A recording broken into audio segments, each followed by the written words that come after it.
We all have to work together to bring about this transformation, democratization of vehicle safety that we want, so that every single consumer, no matter where they are, whether it's in Latin America, Asia, Europe or North America, they're all being offered a basic safe platform in a vehicle that can survive in a crash, and also hopefully a vehicle that has the technologies that will avoid them having the crash at all.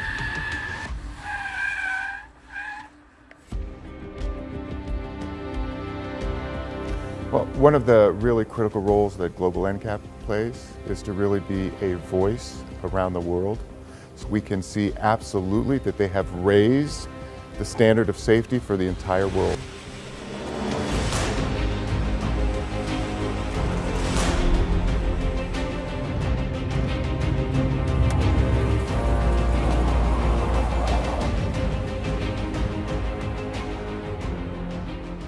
The work that Global NCAP is doing in terms of bringing safer cars to lower middle income countries is so important in getting the same sort of levels of safety in vehicles.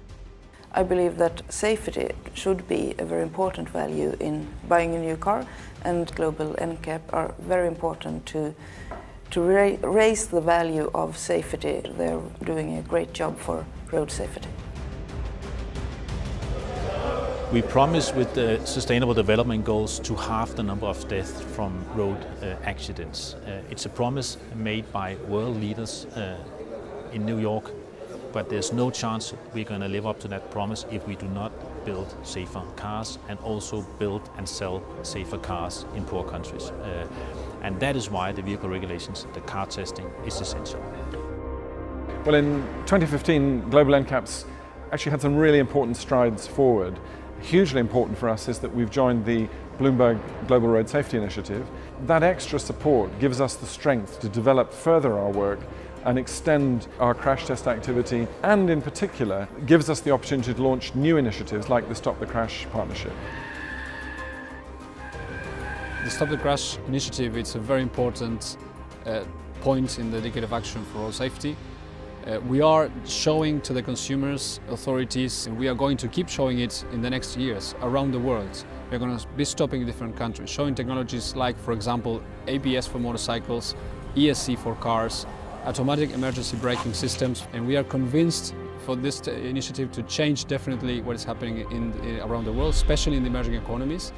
That what we want to see as part of this UN Decade of Action is all new passenger cars all around the world meeting the minimum UN safety standards, and also standards for crash avoidance as well. It's extremely important that the UN process, these standards that are available to all manufacturers and to governments, are applied as universally as possible.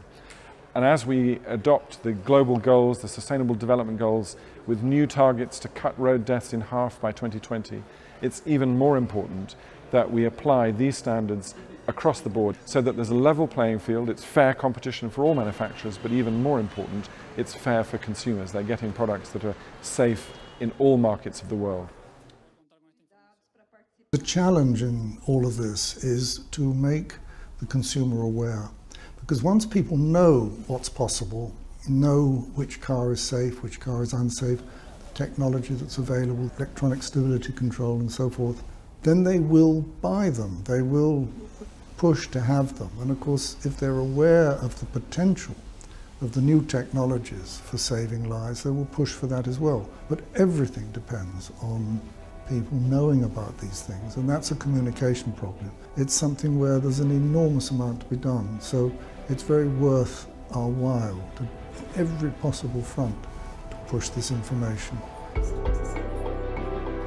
I've just hosted an event, I was very pleased to do so, which was to celebrate 20 years since the European Parliament passed some very important legislation about safety standards for new cars. Of course, we've now got them for Europe, but I know that Global NCAP is pushing to make sure those new test standards apply right across the world.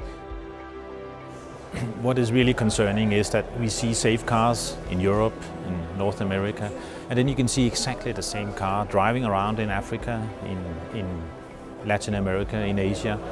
And the people driving the car may believe they sit in a safe car, but if they crash, they will almost certainly die, because The airbag has been taken out because the frame is not solid enough, because the car is constructed to save a few bucks, and that's killing lives every single day. We have to stop it. We have to work with the car industry. We have to do the testing all over the world, and therefore UNECE is working closely with global NCAP to stop the crash.